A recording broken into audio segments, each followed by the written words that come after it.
ওং জননীং শারদং দেবীং রামকৃষ্ণং জগদ্গুরুং পাদপদ্মতয়স্মৃত্বা প্রণমামি মুহুর্মুহু।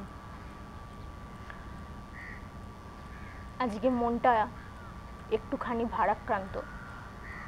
আমরা তো কদিন আগেই আমরা তীর্থ করে আসলাম জয়রামবাটি কামারপুকুর, কদিন আগেও না, আমরা জাস্ট পরশুদিন এসেছি। মনটি খুব আনন্দে ভরে গেছিল। যখনই আমরা কোথাও যাই, নতুন জায়গা, বিশেষ করে তীর্থক্ষেত্র, আমাদের মনের মধ্যে একটি আনন্দ অনুভব হয়। আমরা সারা জীবন একটা একঘেয়ে জীবনযাপন করে আসি প্রত্যেকেই। আমরা সংসারী মানুষদের কথা বলছি, যারা আমরা সংসারে আছি, সেই আমরা একই সংসারে থাকছি, সেই একই রান্না খাওয়া, স্কুল কলেজ ইত্যাদি ইত্যাদি। তো সেক্ষেত্রে যখন আমরা কোনো তীর্থক্ষেত্রে যাই, আমাদের মনটি খুব ভালো লাগে। কেন ভালো লাগে? সেখানকার নতুন মানুষ, নতুন কিছু, এবং পরিবেশটা একেবারে বদলে যায়। দেখবেন এটা আমাদের ন্যাচারালি, আমাদের স্বভাবে আছে। আমরা যদি দুদিন একটু অন্য মানুষের থেকে আলাদা থাকি বা আলাদা কোথাও গিয়ে থাকি, 3 দিনের দিন কিন্তু আমাদের মনের মধ্যে একটি পরিবর্তন আসবেই আসবে। এটি স্বাভাবিক, এটি ন্যাচারাল। এটি কেন হয়? কারণ হচ্ছে যে আমাদের পরিবেশগত। বলে না, আমরা ছোটোবেলা থেকে একটা কথা শিখে এসেছি যে সৎ সঙ্গ করো, ভালো সঙ্গে মেশো, ভালো পরিবেশের মানুষের সাথে মেশো। মানেটা কি? যখন আমরা কোথাও মিশছি কারোর সাথে, সেটি যেন অবশ্যই ভালো হয়, সৎ হয়। তাহলে কি হবে? আমার জীবনকে আনন্দ দেবে, আমাদেরকে আনন্দ দেবে, তবেই কিন্তু সেটি ভালো লাগবে। আর যখন আমরা কোথাও তীর্থক্ষেত্রে যাব, তার মধ্যে দুটো জিনিস অবশ্যই আমাদের মানতে হবে, যে সেই জিনিসের বৈশিষ্ট্য কি আছে। এই যে জয়রামবাটি কামারপুকুর গেলাম, কি আছে, কি জন্য বিখ্যাত? হ্যাঁ, কামারপুকুর ঠাকুরের জন্মস্থান, জয়রামবাটি শ্রী শ্রী মায়ের জন্মস্থান। তো সেই জিনিসের কি জন্য সেই জিনিসটা, সেই জায়গাটা বিখ্যাত, সেটা অবশ্যই কিন্তু আমাদের জানতে হবে। আর দ্বিতীয় হচ্ছে যে সেখানে আমরা গেছি কোনো তীর্থক্ষেত্রে সাধন ভজনের জন্য। আমরা অনেক সময় বাড়ির লোকদের নিয়ে আর ফোন নিয়ে এত ব্যস্ত হয়ে যাই যে সবটাই বজায় থাকে, শুধু সাধন ভজন বাদ হয়ে যায়। সাধন ভজনের জন্য একটি নির্দিষ্ট নিয়ম করে নিতে হবে।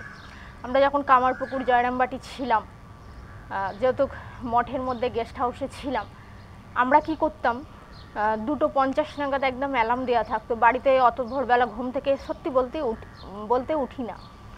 তো ঠিক ঘুমটা ভেঙে যেত, একদম ডট 3:30-এর মধ্যে আমরা ফ্রেশ হয়ে আমরা মঠ মিশনে চলে যেতাম, এবং ভোর 4টে মঙ্গল আরতি শুরু হতো, সেটি কিন্তু আমরা অ্যাটেন্ড হতাম এবং সম্পূর্ণ করে তারপর চ্যান্টিং হতো, মর্নিং চ্যান্টিং যেটা, সেটি করতাম।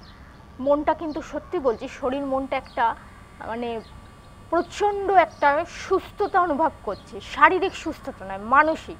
যে আমি মানসিকভাবে প্রচণ্ড স্ট্রং। বাইরে প্রচণ্ড গরমকাল, প্রচণ্ড রৌদ্রের দাবদাহ, খুব কষ্ট হচ্ছে। সেটি কীরকম? শরীরের কষ্ট। কিন্তু এই মনটা যেন সদা সর্বদা প্রচণ্ড একটা আনন্দের জগতে বিরাজ করছে। দেখবেন যখনই আমরা কোনো তীর্থক্ষেত্রে যাব, এই মন নিয়েই তো কারবার। মনটাকে সদা সর্বদা আনন্দে রাখতে হবে, তাহলেই কিন্তু সব হবে। আমরা আসলাম, এই তো হলো, খুব ভালো লাগলো, আনন্দে লাগলো। আর সেই আনন্দটা কি যে করব সেটা ভেবে পাচ্ছি না। আর সবচেয়ে বড় কথা হলো, একটা জিনিস বলি, সাধু দর্শন। আমরা যখনই কোনো তীর্থক্ষেত্রে যাব, অবশ্যই আমাদের কিন্তু সাধু দর্শন এবং স্পর্শন করা উচিত। সাধুদের দর্শন করব এবং তাদের পায়ে হাত দিয়ে প্রণাম করব। সেটি করলে কি হবে? আমরা তো সংসারী, আমরা প্রত্যেকেই আমরা সংসারী মানুষ, সংসার নিয়ে আছি। একটি সাধুকে দর্শন এবং তাকে প্রণাম করার, যখন প্রণাম করলাম, তার যে একটা আশীর্বাদ, তিনি যে ভগবানের সাথে একেবারে নিজেকে জুড়ে নিয়েছেন, তার কিছু শুভ প্রভাব বা তার যেটা ব্লেসিংস, সেটি কিন্তু আমাদের আসে। আমরা যখন ছিলাম, দিব্যানন্দজি মহারাজ ছিলেন কাশীপুর মঠের, উনি থাকেন অধ্যক্ষ মহারাজ, গুরু মহারাজ দিব্যানন্দজি। তো সৌভাগ্য হলো ওনার সঙ্গ করার। আমরা জয়রামবাটিতে যখন ছিলাম, মহারাজ ছিলেন, মহারাজকে পায়ে হাত দিয়ে প্রণাম করলাম। এবং মানে কি বলবো, কামারপুকুরে গেছি, তখনও মহারাজের সঙ্গে দেখা হলো। মহারাজের ধর্মসভা ছিল, সেটি শুনলাম, মহারাজকে প্রণাম করলাম। এটিকে কি বলে? এটিকে বলে শুভ যোগাযোগ। আমরা বাংলায় একটা কথা বলি যে যেমন কর্ম তেমন ফল, শুভ যোগাযোগ। এটি কিন্তু হয়, বাস্তবিকই হয়, যে আমরা যতটা সত্যগুণী হব শুভ প্রভাব আমাদের মধ্যে থাকবে।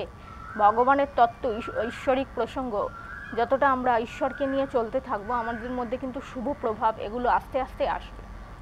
জগৎটা তো ছুটছে নানান রকম ভোগের পিছনে, সকাল থেকে রাত্রি আমাদের শুধু চাই চাই আর শেষ অবধি চাই। কি পাই তাতে? কিছু নিরাশা, কিছু হতাশা, কিছু দুঃখ, কিছু কষ্ট, কিছু যন্ত্রণা। কেন? আমরা সবসময় আমরা চাওয়ার পিছনে ছুটছি, কম্পিটিশান। তাই যখনই এই সমস্ত সাধু সঙ্গ করি, সাধুদের কাছে যাই, মনটি কিন্তু ভরে যায়। একটা প্রবাদ আছে যে আমরা দামি জিনিস কোনগুলোকে ধরি? আমরা দামি জিনিস ধরি ডায়মন্ড, গোল্ড। দেখবেন আমরা ডায়মন্ড বা গোল্ড যখন কিনি, আমরা এখানে সেখানে ছড়িয়ে রাখি না, আমরা আলমিরাতে বা কোথাও একটা ভালো জায়গায় সেটিকে লুকিয়ে রাখি, ঢেকে রাখি। কেন? সেটি খুব মূল্যবান, সেটি কোনো মানুষ নিয়ে নিতে পারে, হারিয়ে যেতে পারে, ভেঙে যেতে পারে। তাহলে কি হবে? খুব কষ্ট হবে, অনেক মূল্যবান জিনিস। সেই রকমই আমাদের সাধুরা হচ্ছে কিন্তু সেই মূল্যবান হীরের টুকরো। তারা যদি এই জগৎ থেকে চলে যায়, প্রচণ্ড নিরাশ হতাশ লাগে। কেন? স্থূল শরীরে তাদেরকে তো আর দেখা যাবে না। স্থূল শরীর বলতে আমরা কি বুঝি? এই যে আমি এখন বসে আছি, কথা বলছি, এটা হলো আমার স্থূল শরীর। যখন আমি মারা যাব, বাড়ির লোক বলবে ওই দেখলাম যেন বিছানায় বসে আছে, মনে হলো, স্বপ্নে আসলো, সেটি হয়তো সত্যি আসে, সেটি হলো সূক্ষ্ম শরীর। তারপর আরেকটি শরীর হয়, সেটি হচ্ছে কারণ শরীর, যেটি সর্বদা মুহুর্মুহু ভগবানের দর্শন লাভ হয়। আর একটি শরীর আছে, সেটি হলো মহাকারণ। মহাকারণ মানে সেটি হচ্ছে এই স্থূল সূক্ষ্ম করণ শরীর বাদ দিয়ে শুদ্ধ আত্মা যা, ব্রহ্মও তাই। সেই আত্মাটাই হচ্ছে কিন্তু আমরা। তাহলে আমরা নিজেকে জানতে পারছি না কেন? কারণ এই নামরূপের জগতে নিজেকে জানা সম্ভব না যতক্ষণ না আমরা সাধন ভজন করছি। আমরা সারা জীবন সন্ধ্যা আরতি অ্যাটেন্ড করতে পারি, সারা জীবন সাধুর কথা শুনতে পারি, সারা জীবন ধরে আমরা শাস্ত্রের কথা পড়তে পারি, কিন্তু যতক্ষণ না নিজ জীবনে আমরা সাধন ভজনে নামছি ততক্ষণ আমাদের ভগবান দর্শন হবে না। খাটতে হবে। ঠাকুর কথামৃতে বলছেন যে দুধ থেকে মাখন হয়, মাখন হয়, মুখে বললেই হবে না, খাটতে হবে, মাখনটা তৈরি করতে হবে। সেই রকমই কিন্তু আমাদের এই চলে আসার পর কালকে অর্থাৎ 30শে মে একটিখানি দুঃসংবাদ এলো তৎক্ষণাৎ। আমাদের প্রত্যেকেরই তো অ্যান্ড্রয়েড ফোনটা কাছে থাকে, তাই শুভ এবং অশুভ সংবাদ আসতে কোনো খারাপ লাগে না।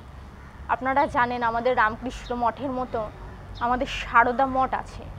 সারদা মঠ কিন্তু মাতাজি মহিলা সন্ন্যাসিনী দ্বারা সেটি পরিচিত। দক্ষিণেশ্বরের কাছে সারদা মঠ আছে।